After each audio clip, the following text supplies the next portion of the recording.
There is a three-digit number attached to your name right now, and it is quietly making decisions about your life.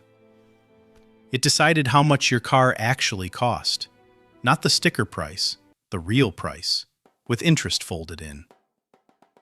It decided the size of the deposit you handed to your landlord. In many states, it helped set your insurance premium. It may have influenced whether you got a job offer, whether your utility company demanded money up front, whether that apartment application was, unfortunately, not moving forward. It will decide, over the course of your lifetime, whether you pay tens of thousands of dollars in extra interest or receive tens of thousands in savings that people 20 points below you will never see. And here's the part that should genuinely bother you. Nobody ever sat you down and explained how it works. Not in school, not at your first job, not at the bank. You were handed a number, graded by an algorithm you never agreed to, judged by 3 private companies you never chose, and left to figure out the rules by trial and error, where every error goes on your permanent record for 7 years. 2 people walk into the same dealership, buy the same car, at the same price, on the same day. One has a 580 credit score, the other has an 800. The 580 drives away paying $740 a month. The 800 pays $530 a month. Same car, same road. Over the life of the loan, the person with less money pays roughly $12,000 more for having less money. That is the machine we're going to take apart today. This is your life at every level of credit score. From the 480 where doors don't just close, they lock, to the 850 where banks compete for the privilege of lending to you. What actually changes at each level? What it feels like from inside? And exactly what moves the number? Because the algorithm has 5 inputs, and once you know them, the game stops being rigged and starts being playable. If nobody ever taught you this, and statistically nobody did, subscribe and hit the bell right now. This channel exists to explain the financial machinery that runs your life without your permission. Like this video so it reaches the next person who's about to sign a loan they don't understand. Now let's climb. Level 1. 300 to 549. Deep subprime. The locked floor. You're 26 and your credit score is 512, and you know the exact moment it happened. 3 years ago. A medical bill you genuinely thought insurance had covered went to collections without you ever seeing an invoice. Then a credit card you leaned on during 4 months of unemployment hit 90 days late, then 120, then charge-off. Each event landed on your report like a stone in wet cement, and now the cement is dry, and the number is 512. Here is what daily life looks like inside deep subprime. The details nobody shows you. You don't have a credit card, you have a secured card, which means you gave the bank $300 of your own money as a hostage, and they graciously allow you to borrow your own $300 back at 27% interest. The credit limit is so low that buying groceries pushes your utilization to 80%, which, in a twist of genuine algorithmic cruelty, further suppresses the very score you're trying to rebuild. The apartment hunt is its own humiliation ritual. Landlords run your credit, and at 512, the answers come in 3 flavors: a straight no, a demand for double deposit, or a requirement that someone with a real score co-sign, meaning you, a grown adult with a full-time job, must ask your mother to legally vouch for your ability to pay rent you've never actually missed. Because here's the absurdity. You have never missed a rent payment in your life. But rent, the largest and most reliable payment you make every month, traditionally doesn't count toward your score. The system tracked your worst moments meticulously and ignored your best ones completely. The car situation is where deep subprime becomes genuinely predatory. The dealerships that welcome you, the buy here, pay here lots with the flags and the promises, will finance anyone, because the business model doesn't need you to succeed. At 21 to 24% APR, they collect enough in the first year that if you default in the second, they repossess, resell, and refinance the same car to the next 512. Some of those lots sell the same vehicle 3 or 4 times. You are not the customer, you are the crop. And insurance, this one surprises people. In most states, your credit-based insurance score affects your auto premium. Same driver, same record, same car. Deep subprime can pay 60 to 100% more than excellent credit. Statistically, drivers with poor credit at the extremes can pay double. You are being charged extra for car insurance because of a medical bill. The total tax of living at this level, extra interest, extra deposits, extra premiums, fees, runs thousands of dollars a year. Money extracted precisely from the people who have the least of it. But here is the sentence that matters most at level 1. The floor is not the basement it feels like. Scores in the 500s are the fastest moving scores that exist. From here, the climb begins quicker than anyone tells you. Level 2, 550 to 619.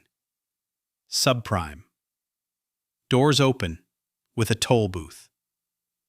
18 months later, you're at 588, and the difference is real but strange. The world has stopped saying no and started saying yes, but. Yes, you can have an unsecured credit card, but the limit is $500, and the APR is 29.99%. Yes, you can rent this apartment, but the deposit is 1.5 months. Yes, you can finance a car at an actual dealership, but at 13 to 18% instead of the 7% the guy ahead of you got. Every door has a toll booth now, and the toll is priced to your past. How did you climb 76 points? Not through magic, through the 5 inputs, and it's time you saw them, because this is the entire algorithm. Payment history is 35% of your score. Amounts owed, mostly your utilization, the percentage of your credit limits you're actually using, is 30%. Length of credit history is 15%. New credit inquiries, 10%. Credit mix, 10%. That's it. That's the whole machine. 65% of your score is just 2 behaviors: pay on time and don't max out your cards. So that's what you did. 18 months of on-time payments on everything. You called the collection agency about the medical bill and learned a phrase that changed your trajectory. Pay for delete. Negotiating removal of the record in exchange for settlement. You kept the secured card open and asked for a second card, and you set both to auto-pay. And you kept utilization under 30% by paying twice a month instead of once. The psychological reality of subprime is impatience. You're doing everything right now, and the score crawls. This is by design. The algorithm forgives slowly because it's built to predict risk, and recent recovery looks, to a machine, like a gambler on a lucky streak. Late payments fade in influence over time, but stay visible for 7 years. The system has a long memory and a suspicious mind. But something is compounding underneath the number. You've built the machinery, the auto-pay, the calendar, the low balances. And machinery, unlike motivation, doesn't have bad months.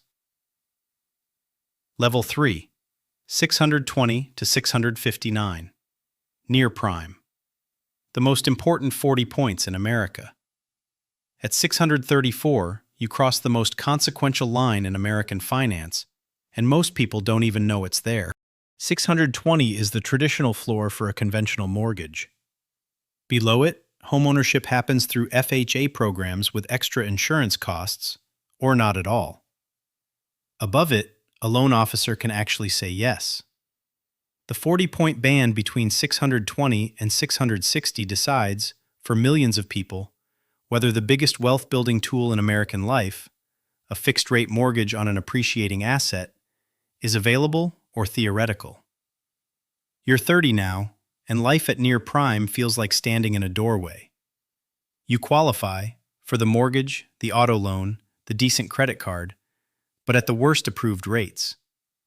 And this is the level where you must understand the single most expensive fact in this entire video.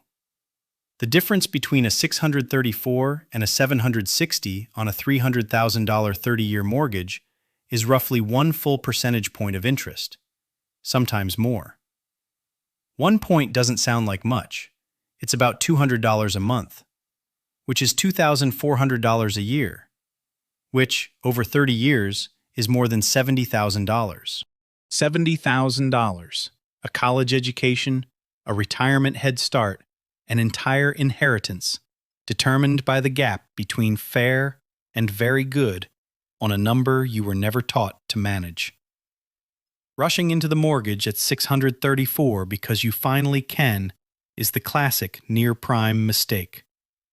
The counterintuitive move, the one almost nobody makes, is to wait 12 more months, push the score over 700, and buy the same house for tens of thousands less in total cost. At this level, your file has also grown a new organ: age. Your oldest account is now 6 years old, and length of history, that 15% slice, has started working for you passively. This is why the standard advice says never close your oldest card, even if it's an embarrassing relic with a $500 limit from your worst year. That card is your credit birthday. Closing it eventually erases your own history. Near prime is the level of almost good rates, almost trusted. The machine is still charging you for a version of yourself that no longer exists, but for the first time, you can see the exit. Level 4, 660 to 719. Prime, the great American middle. At 692, you are, statistically speaking, normal. This band, together with the one above it, holds the fat middle of the American distribution, near the national average score of about 715. And normal, after where you've been, feels like luxury. Approvals come easily now. The credit card offers arriving in your mailbox have flipped from predatory to merely mediocre. Real banks, real limits, cash back programs. The car loan comes in at a rate that doesn't make you flinch. Landlords stop asking for co-signers. The financial system has quietly reclassified you from risk to customer. Here is what's genuinely strange about Prime. This is where most people stop. The urgency that fueled the climb, the humiliations of 512, the toll booths of 588, is gone. Everything works now. And because everything works, the median American parks at 690-something for decades, never learning that the largest financial rewards in the entire scoring system sit just 40 to 70 points overhead, close enough to reach in a year of deliberate behavior. What separates a 692 from a 760 is almost never a dark secret in the file. It's usually 3 mundane things. Utilization sitting at 40% instead of under 10%. The algorithm can't tell the difference between uses cards heavily and pays in full and drowning. It only sees the ratio on the day the statement reports. A short average account age, often self-inflicted by opening store cards for 10% discounts. And a single 2-year-old late payment from a move, a divorce, a chaotic month, still visible, still whispering doubt to the machine. At this level, the fixes are almost embarrassingly mechanical. Pay the card down before the statement closes, not just before the due date, so the reported utilization drops to single digits. Stop opening accounts you don't need. Set every recurring bill to autopay, then simply let time pass. No product to buy, no secret. The boring truth of credit optimization is that the algorithm rewards people who look like they don't need credit at all. You're 34, your file is 9 years old, and for the first time the number is not a wall or a toll booth. It's a lever.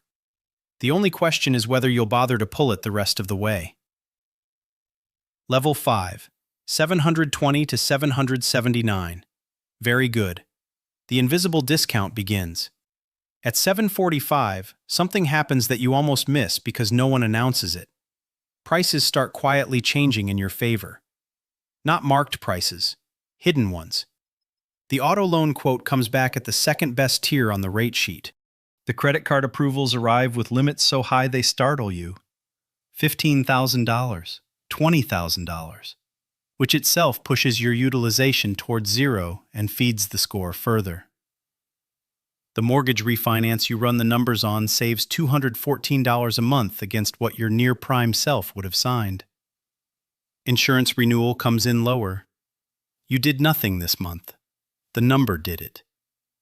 This is the level where credit stops costing money and starts making money, and where the perks economy opens up. The premium travel cards that were marketing fiction at $588 now approve you instantly. The sign-up bonuses worth $700 in flights, the airport lounges, the 2% cash back on literally everything. There's a rich irony here worth saying out loud. The people who get paid to use credit cards are precisely the people who no longer need credit. The rewards ecosystem is funded, in meaningful part, by interest and fees collected from the levels below. You have crossed from the paying side of that transfer to the receiving side. Psychologically, 745 is when checking your score changes from anxiety to something close to boredom. And boredom, in credit, is the trophy. A hard inquiry knocks off 5 points. You don't care. A statement reports high utilization 1 month. It rebounds the next.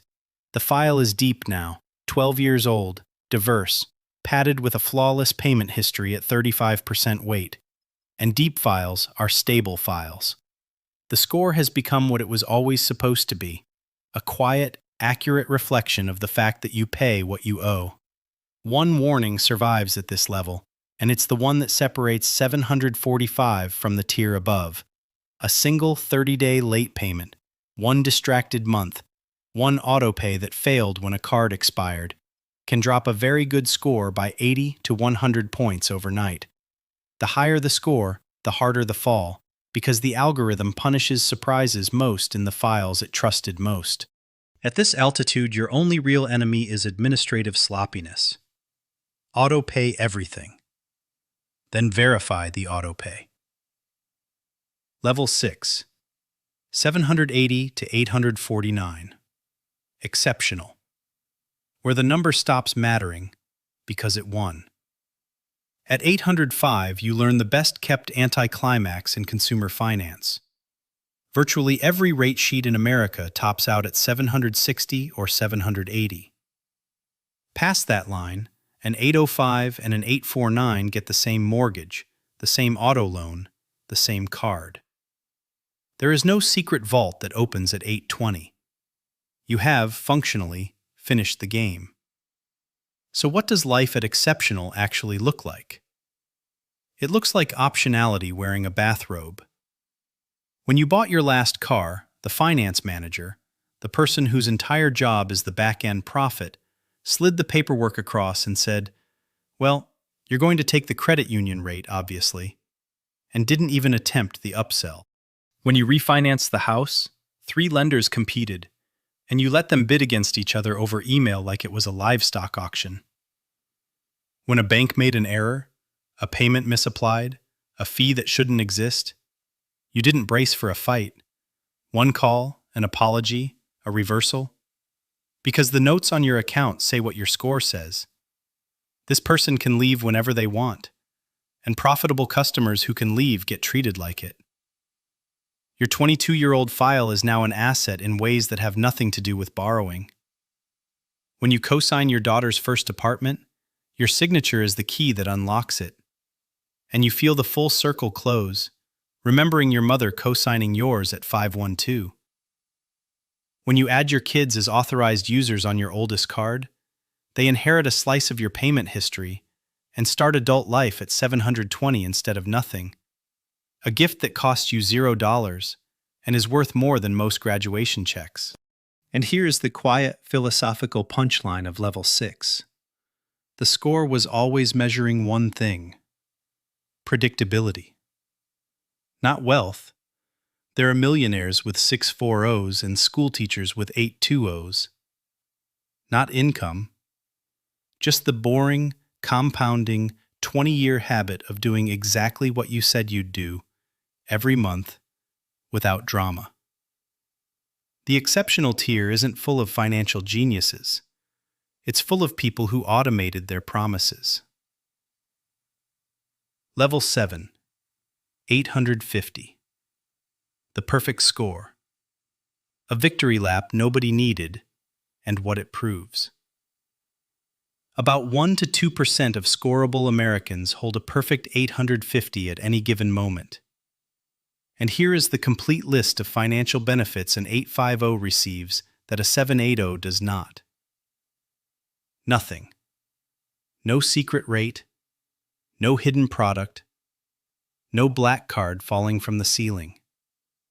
The lender's terms maxed out 70 points ago. A perfect score is like scoring 1,620 on a 1,600-point test.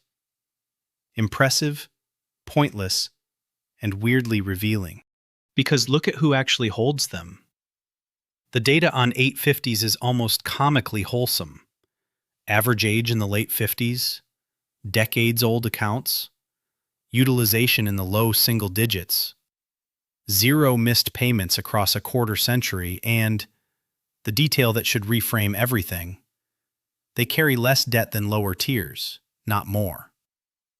The perfect credit score is disproportionately held by people who barely use credit. They borrowed heavily maybe twice in their lives, paid it back without incident, and let time do the rest. Which exposes the final truth of this whole ladder, the one worth carrying out of this video even if you forget every number in it. The credit system claims to measure credit worthiness, but what it actually rewards is a life with margin. The person who never pays late is usually the person with a buffer in savings. The person with 4% utilization is the person whose spending sits comfortably below their means. The score is downstream of habits, and the habits are downstream of the gap between what you earn and what you spend. Fix the gap, automate the promises, and the number fixes itself. Slowly, then suddenly, the same way it broke. So the 512 version of you, the one paying double for insurance, handing hostage deposits to banks, getting farmed by the buy here, pay here lot, was never a different kind of person than the 805 version. Same person, different margin, different machinery. The system will never apologize for what it charged you on the way up. But it will, with mechanical indifference, pay you back the whole way down the other side, in rates, in options, in doors that open before you knock. 3 digits, 5 inputs, 2 behaviors that control 65% of everything. Now you know the rules of a game you were already forced to play.